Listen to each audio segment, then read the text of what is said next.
This is a story about courage, about ambition, about perseverance, and a burning desire to carry out the most simple of life's daily tasks and feel like everyone else.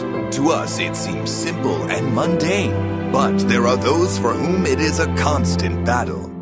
Yehuda was born with a muscular dystrophy disorder called Duchenne. It is a terminal disease that worsens with time. We discovered it during a routine checkup he had, and since then, the disease has been deteriorating, which means muscular atrophy in the whole body. It starts in the legs, and then moves on to the entire respiratory system. At age 10, he had already stopped walking. Until then, he would hobble, limp, and crawl, but at 10 years old, he stopped walking and was in a wheelchair, which meant losing movement in his legs and his overall ability to move. Today, Yehuda can't do anything. He currently wears a diaper. He's hooked up to all sorts of equipment that helps him cough and breathe. At night, he sleeps with a BPAP machine. A few times during the day, he must use a comfort cough machine, which both oxidizes the lungs and allows him to cough because his respiratory muscles are weak. Yehuda has reached the age where he's supposed to go to yeshiva. The refusals from the institutions arrived one after the other, saying, "We just cannot handle and cope with a guy like that." We've encountered great difficulties with this matter. As soon as he arrives anywhere and they see him, everyone is put off. Yeshiva heads are scared off.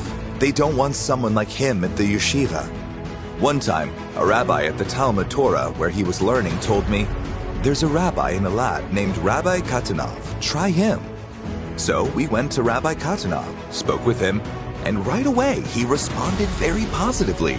He wanted very much to see the boy. He was very interested.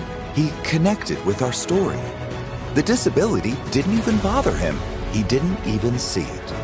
This actually gave us some light and hope and a very good feeling, contrary to all the suffering and depression he was feeling until then from the rejection he had suffered. From the "there's no place for you," the "we can't," all kinds of dishonest answers. Because the real reason is because he's disabled, and they didn't want that in their yeshivas. Compared to Rabbi Katanov, who wasn't bothered by it at all, the opposite. He made the effort and made the place accessible and invested a lot of money.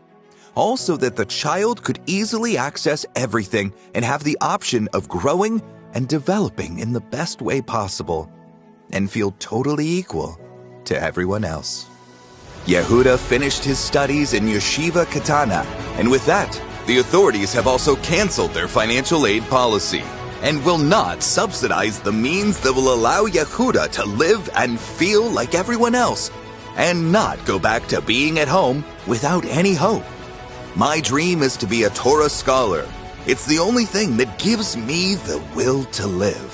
I commit, b'lai neder, to praying every day, at every prayer, for anyone who helps.